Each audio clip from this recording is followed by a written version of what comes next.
Every era has its myths of liberation. For the 19th century, it was the frontier, vast, unclaimed land promising self-determination to whoever dared to seize it. For the late 20th century, it was Silicon Valley, garages that could transform tinkering dreamers into industrial giants. And for the early 21st century, the myth was Amazon. Here was a marketplace that seemed to invert the old hierarchies of retail. No longer did one need a storefront, a distribution network, or the favor of established gatekeepers. Amazon whispered a seductive promise. Anyone with an idea, a product, and sufficient will could tap into a global consumer base. The dream was not merely of profit, but of sovereignty, a chance to step outside the gravitational pull of traditional employment and carve out a private empire in the digital bazaar. And for a time, the dream appeared to materialize. Stories proliferated of ordinary people, students, office workers, single parents, who stumbled upon success by selling niche goods through Amazon's infrastructure. The platform was heralded as the democratization of commerce, a frontier of possibility where scale itself could be accessed without owning factories or warehouses. But myths, by definition, conceal as much as they reveal. Beneath the veneer of accessibility, Amazon's marketplace was never a neutral ground. It was, and remains, a carefully constructed system, an ecology where incentives, fees, and algorithms shape the very conditions of survival. What was marketed as freedom was, in reality, dependence. What looked like empowerment was, perhaps, a subtle form of enclosure. Today, a disquieting reversal is underway. Increasing numbers of sellers, once champions of Amazon's promise, are retreating, abandoning the platform that once symbolized their independence. They speak of suffocating fees, of competition so ruthless it borders on cannibalism, and of a creeping mistrust in the rules of the game itself. The frontier, it seems, has turned into a labyrinth. This shift forces us to ask uncomfortable questions. Was the Amazon dream ever truly sustainable? Or was it always destined to collapse under the weight of its contradictions? What does it mean when the world's largest digital marketplace, one that now mediates more than half of US e-commerce, becomes a place where small businesses feel less like participants and more like tenants, perpetually paying rent to an invisible landlord? And perhaps most provocatively, if Amazon represents not merely a company, but a model of digital capitalism, are we witnessing the unraveling of that model, or merely its inevitable maturation into something more extractive, more monopolistic, and more unavoidable? This is not just a story about Amazon. It is a story about how modern systems seduce us with promises of empowerment, only to reveal structures of control we did not at first perceive.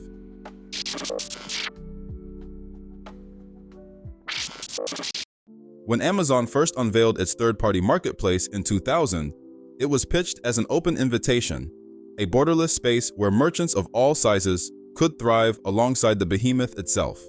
At its core was a deceptively simple proposition. You bring the goods, we'll bring the customers. For small business owners accustomed to fighting for visibility, this felt less like a business deal and more like salvation. But salvation, as history reminds us, often arrives with hidden terms. In the beginning, those terms were tolerable. Amazon charged a commission on sales, roughly 15% in most categories.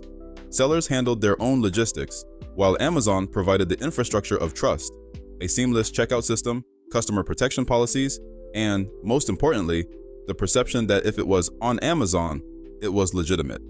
For a small merchant, this was access to prestige once reserved for established retailers. Yet systems have a way of reconfiguring themselves over time, subtly shifting the balance of power. What was once voluntary became compulsory. Fulfillment by Amazon, or FBA, is the clearest example. Launched in 2006, FBA allowed sellers to ship their goods into Amazon's warehouses, outsourcing storage, packaging, and shipping. The promise was efficiency. Your product, delivered at prime speed, indistinguishable from Amazon's own. Sellers who embraced FBA saw their sales multiply. Those who resisted soon found themselves marginalized, punished by algorithms that quietly prioritize prime-eligible listings in search rankings. What began as a convenience hardened into necessity, and necessity, in turn, became a lever of extraction.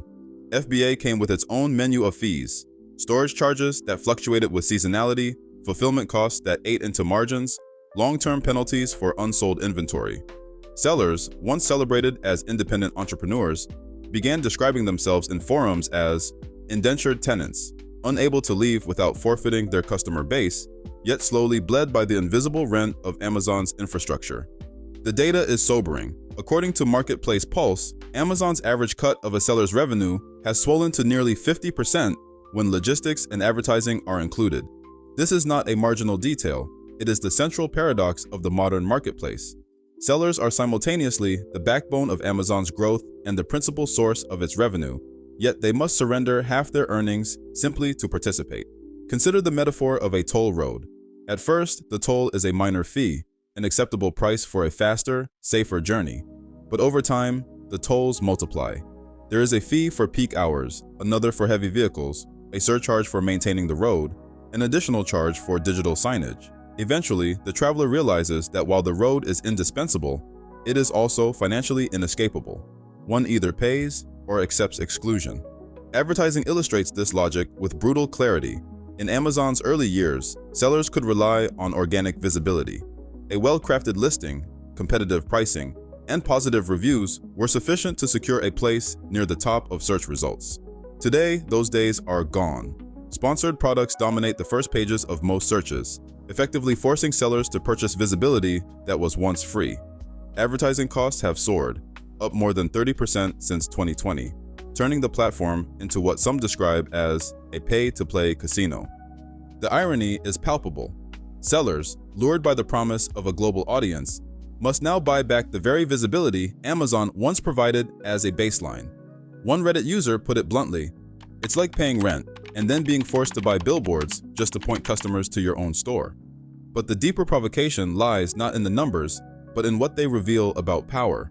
Who truly owns the customer relationship, the seller or the platform? Sellers process their orders through Amazon, communicate with customers through Amazon, and market themselves through Amazon's ad ecosystem. The buyer, for all practical purposes, belongs not to the seller, but to Amazon. This inversion challenges the very notion of entrepreneurship. To build a business on Amazon is to build on leased ground, where the soil itself can be priced at will. In this sense, Amazon resembles less a marketplace and more a feudal estate. Merchants may toil and profit, but the Lord extracts his share, adjusting the tithe whenever it suits him.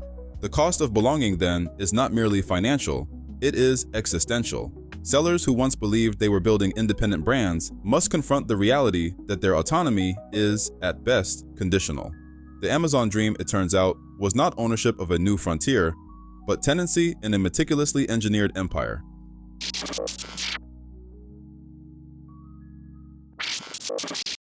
If rising costs erode the margins of Amazon's sellers, competition corrodes their spirit. It is not simply that there are many rivals, it is that the very structure of the platform multiplies rivalry to the point of absurdity. At last count, Amazon hosted more than 2 million active sellers worldwide, with thousands joining daily. To enter this ecosystem is to step onto a stage already overcrowded with actors, each desperately vying for the spotlight. The result is an environment not of gentle rivalry, but of perpetual siege. Every seller engaged in a zero-sum struggle for visibility, pricing, and survival. The pandemic years illustrated this dynamic with painful clarity. Take the home fitness boom of 2020. For a fleeting moment, the demand for resistance bands, dumbbells, and yoga mats seemed infinite. Sellers scrambled to list products, some importing container loads from overseas manufacturers. But within months, the marketplace was saturated. Prices collapsed, profit margins shrank, and sellers found themselves competing not only with each other, but with a flood of near-identical goods. Many who entered the boom exited with losses, casualties of an ecosystem that magnifies opportunity into overexposure. Here lies the paradox of scale, the very abundance of Amazon's marketplace. The sheer density of choice that delights consumers transforms into despair for sellers. Visibility becomes a scarce commodity, accessible only through relentless price cuts or costly advertising campaigns. Worse still is the specter of imitation. Sellers who invest months in product design or brand building often discover their innovations cloned within weeks. Counterfeiters and opportunistic manufacturers, often with the advantage of cheaper production in overseas factories, deploy copycat listings that mimic not only the product, but the branding, sometimes even appropriating the original photographs. In some cases, the counterfeit eclipses the original, buoyed by lower prices and algorithmic favor. This practice, though devastating, is not accidental. It is systemic. Amazon's platform rewards efficiency, price competitiveness, and volume. Authenticity, by contrast, is harder to encode. The result is an environment where the counterfeit thrives, not despite the system, but because of it. And then there is Amazon itself. Investigations by the Wall Street Journal and others have documented cases in which Amazon employees accessed data from third-party sellers to guide the launch of competing private label products. Imagine the irony. A seller struggles to gain traction, only to find Amazon Basics, or another Amazon-owned label, introducing a cheaper, nearly identical item, strategically positioned within the very search results the seller once occupied. For many, this crosses the line from competition into predation. Sellers are not merely competing against peers, they are competing against the architect of the marketplace itself. In effect, Amazon operates as both referee and rival, a contradiction that raises profound questions about fairness in digital economies. Historical parallels are instructive. Consider the medieval fairs of Europe, where merchants gathered under the protection of a local lord. The lord ensured security, but he also extracted fees and occasionally sold goods in direct competition with his guests. Over time, merchants realized that their prosperity was contingent not only on market demand, but on the whims of the very power that hosted them. Substitute lord for platform, and the resonance is unmistakable. Yet to frame this purely as exploitation misses the subtlety of the system. Amazon's competition is both destructive and generative. It destroys margins, yet it also produces extraordinary efficiencies, lower prices, faster shipping, and a relentless drive toward optimization. For consumers, the abundance feels like empowerment. For sellers, it feels like suffocation. Here we confront a deeper question. Can a system maximize consumer benefit without simultaneously immiserating its producers? In classical economics, competition is the lifeblood of efficiency. But in digital ecosystems where algorithms dictate visibility, competition no longer resembles a fair contest. It is more akin to a gladiatorial arena, where survival often depends less on skill than on access to capital, data, or privileged positioning. Some sellers adapt by retreating into niches, handmade goods, hyperlocal products, or categories resistant to commodification. Others abandon the platform entirely, seeking refuge in Shopify, Etsy, or direct-to-consumer models. Yet even here, Amazon's gravitational pull remains. Consumers habituated to the convenience of one-click checkout and Prime delivery often default to Amazon regardless of alternatives. Thus, the paradox of scale resolves into a cruel symmetry. The larger the marketplace grows, the more impossible it becomes to stand out within it. What began as a democratization of opportunity evolves into a homogenization of offerings, where differentiation collapses and survival hinges on endurance rather than creativity. In this sense, Amazon is less a marketplace than a mirror of late capitalism itself, a system that promises abundance while distributing its costs unevenly, a system that celebrates innovation even as it accelerates imitation. And so the haunting question arises: if the very scale that made Amazon irresistible is also what renders it uninhabitable for small sellers, what does this reveal about the fate of scale-driven systems more broadly?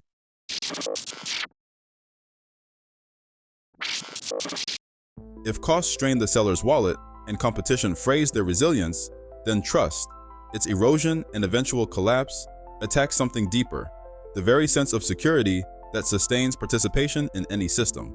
Commerce, at its core, is not simply the exchange of goods for money. It is a pact of expectation, a ritual of trust. The buyer trusts that the product will match its promise. The seller trusts that the platform will adjudicate disputes fairly, enforce rules consistently, and safeguard the conditions of exchange. Without trust, even the most efficient systems calcify into suspicion and fear. And on Amazon, trust has become precarious. Consider the lived reality of a seller. Each morning begins not with the excitement of entrepreneurial ambition, but with a moment of dread.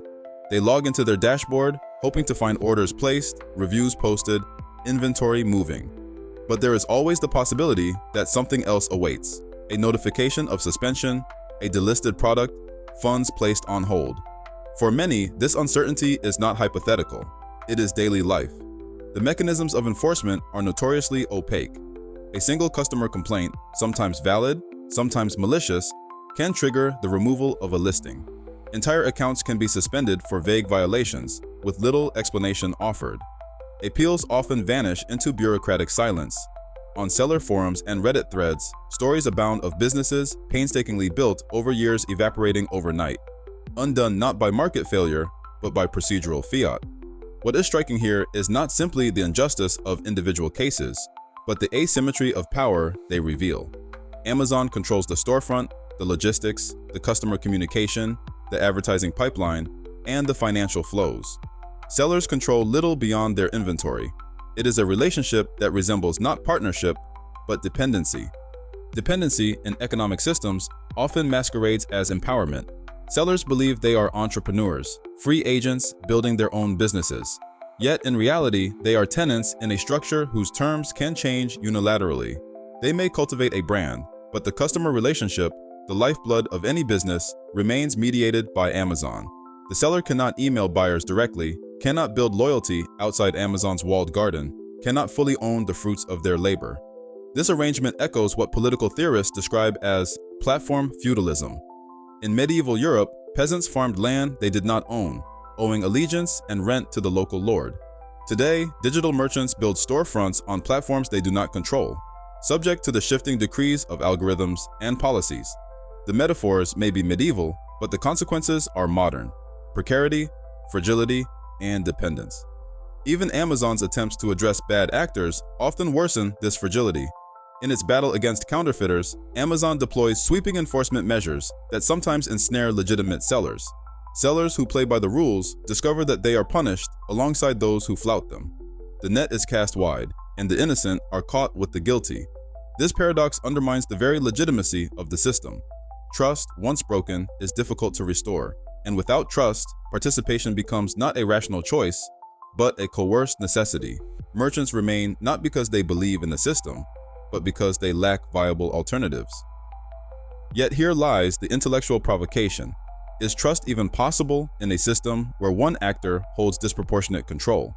Can there be genuine partnership in a marketplace where the platform is simultaneously landlord, regulator, competitor, and judge? The seller's predicament exposes a broader truth about digital economies.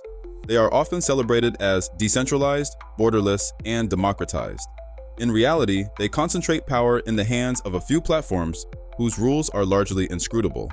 What looks like freedom from the outside often feels like dependency from within, and this fragility carries implications beyond Amazon. For society at large, it raises questions about the sustainability of economies built on opaque algorithms and asymmetric relationships. If entire livelihoods can collapse at the stroke of a policy change, or worse, a software glitch, what does that mean for the future of entrepreneurship itself? Trust in such systems is not a byproduct, it is the foundation. And when the foundation cracks, no amount of efficiency or scale can conceal the instability beneath.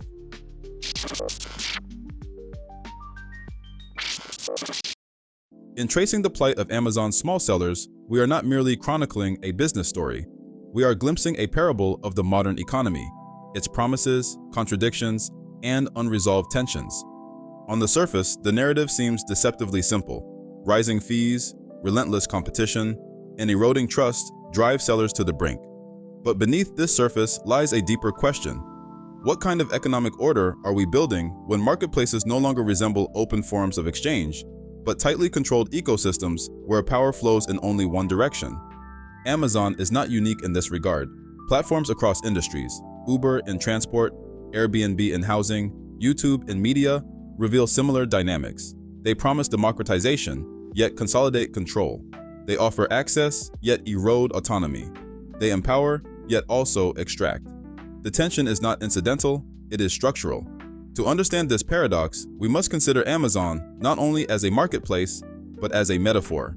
It is both mirror and mechanism. As a mirror, it reflects our collective appetite for convenience, our willingness to prioritize speed, price, and selection above all else. Every free delivery, every instant refund, every 2-day shipment is not a gift bestowed, but a cost borne somewhere in the system.